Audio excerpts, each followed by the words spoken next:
Hello and welcome to day 28 of 30 days of Photoshop. Today we're going to show you the best way to export your images in Photoshop so you can share them with the world.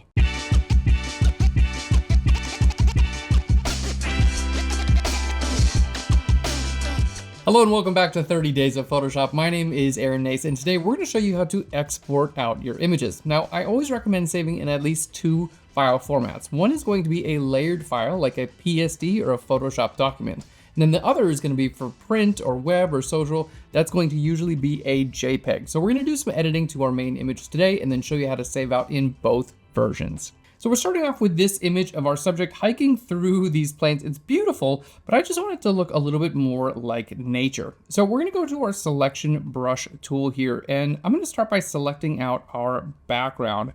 There we go. We're going to leave the hat and everything like that, but let's just go ahead and select out the background there. And I'm going to go ahead and click and drag to select out the background here as well. I just want to make it look like, you know, this person's just on a nature hike, like out in the middle of nowhere, and get rid of all this city behind us. So we're going to go ahead and click here on Generative Fill, and we're just going to type in nature, plains, and we'll see what we get. Let's click on Generate. This is going to be using the brand new Firefly Image 3, and we're going to get a few different variations we can click through in our properties panel. Basically, I just want to get rid of all these cars in the city and stuff like that. Let's make this person, hey, there we go, look like they're actually going, you know, out on an adventure. We can click here on Generate one more time and see if we've got some other results that we like. Basically, we're doing a little bit of fakery here, but that's totally okay. Sometimes you just want your subject to look like they're, you know, out in the middle of these fields. I love that. That looks really cool. Okay. Let's go back to our layers, and then the next thing I want to do, let's just go ahead and remove this logo from our hat. Now I can just go ahead and paint there and then click right here on remove, and it's going to know we want to remove that little icon from our subject's hat. Okay, so already we have a pretty big difference from our base image. Let's go ahead and group those together. There's our before and our after. Really nice, right? Now the next thing I want to do, we're just going to use a camera raw filter for a little bit of a vignette, and we're going to do a little bit of color grading as well. So let's create a new layer here. Click on your new layer icon. I'm going to go to image and then down to apply image. There we go. Let's hit OK. We have an apply image. Basically, that just puts everything you see onto one layer. Now we're going to be using a camera raw filter, but before we do that, I want to convert this for smart filters so I can change it at any time. So let's go to filter and then down to convert for smart filters. There we go. You can see now it's a smart object. Next, we're going to go to filter and then to camera raw filter. Perfect. So here in camera raw, I'm going to do just a few things. We're going to go into our optics. I'm going to add a little bit of a vignette. I think this will be just kind of interesting there. We're going to go into our masking, and I'm going to go to a radial gradient and click and drag from the center out just like that. And then bring our exposure up here. There we go. Just draw a little bit more attention right to the center of our subject. Fantastic. Let's go back to our editing. And the last thing we're going to do here is a little bit of color grading. We're going to go into our shadows, and you can see bringing a little bit of saturation into the shadows. I can then change my hue. I like this kind of greenish color. It looks good. We're going to go into our midtones, add a little bit of saturation, and kind of work with that. There we go. I think that looks great there. And then we'll go into our highlights, add a little bit of saturation, and kind of work with our hue. Now you can change this at any time because we used a smart object. Now let's click here on our before and after to toggle the default settings. So here's the before and here's the after. A simple edit and we're good to go. So let's hit OK. All right. Now at this point, if you did want to change your camera raw settings at any time, like the vignette that we just did, all you have to do is double click right here on camera raw filter. Okay. So as you can see, we've made some changes to our image. This is our original and here's the after. And at this point, we want to make sure we save out two different versions. One of these is going to have all of these layers intact. So if I want to go and make changes at any point in time, I can really easily do that. And then the other version is what we're going to be exporting out. If we're going to share that, either it's going to be for print or for the web or for social. So let's go ahead and share out our first version, and that's going to be the layered file or a PSD. All right, for that, we're going to go to File, and we're going to go down to Save As. All right, File, Save As. Now I'm going to go to my exporting folder. We're going to put this in sample images. By the way, you can download this so you can follow along. It's totally free. Just click on the link right down below. Okay, so here are our sample images. We're just going to save this out as exporting.psd. Now down here at the bottom, we do have a few different formats. We have Photoshop, we have large document Photoshop, we have Photoshop PDF and TIFF. So Photoshop is what we're going to be using most of the time. Large document format, this is only in the case when you have a lot of different layers. And even in the case, I would try to save it as a Photoshop document. It'll ask you, it'll say, hey, this document's too big, save it as a large document format instead. That's the way you want to go with that. Now a Photoshop PDF, this is basically something that you can share and it can be opened in different PDF browsers. And then a TIFF will have your layers intact and it's going to be compatible with a lot of different programs. But if you're going to be using Photoshop, Photoshop document is the way to go, and that's a PSD. So let's go ahead and click on Save. Now what this does, let's go ahead and just close this out. We'll hit File and then down here to Close. Fantastic. Now I can just open this right back up here in my recents. I have exporting.psd. Let's open this up. And again, as you can see, I have all my layers intact and I can get back to my original image.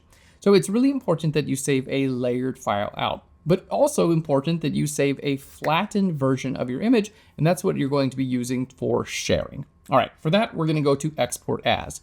So we're going to go to File and then down here to Export and Export As. There we go.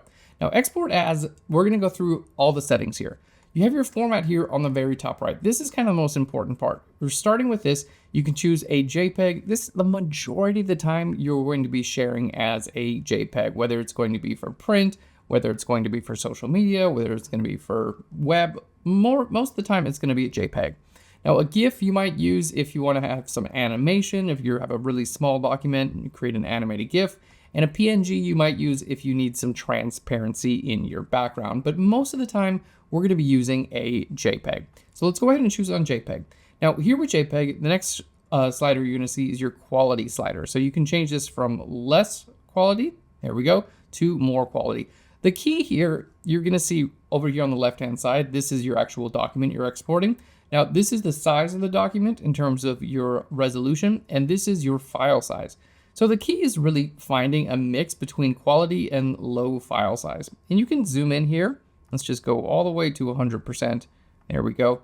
And we're just going to take a look here. Even if I bring this down to low quality, it still looks pretty good. And that's a quality of 2. There we go. We bring this up a little bit higher, 3 or 4.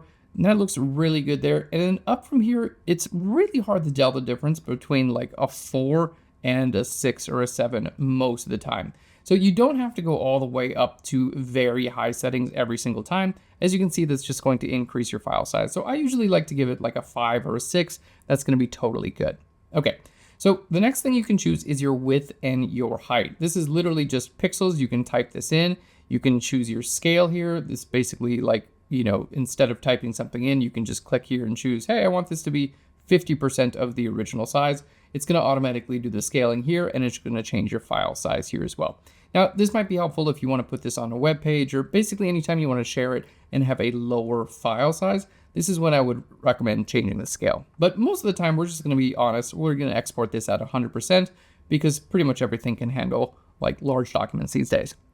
Okay, resample, we're going to be using bicubic automatic. This is basically just the like algorithm that it uses to resample your image, and this looks great. All right.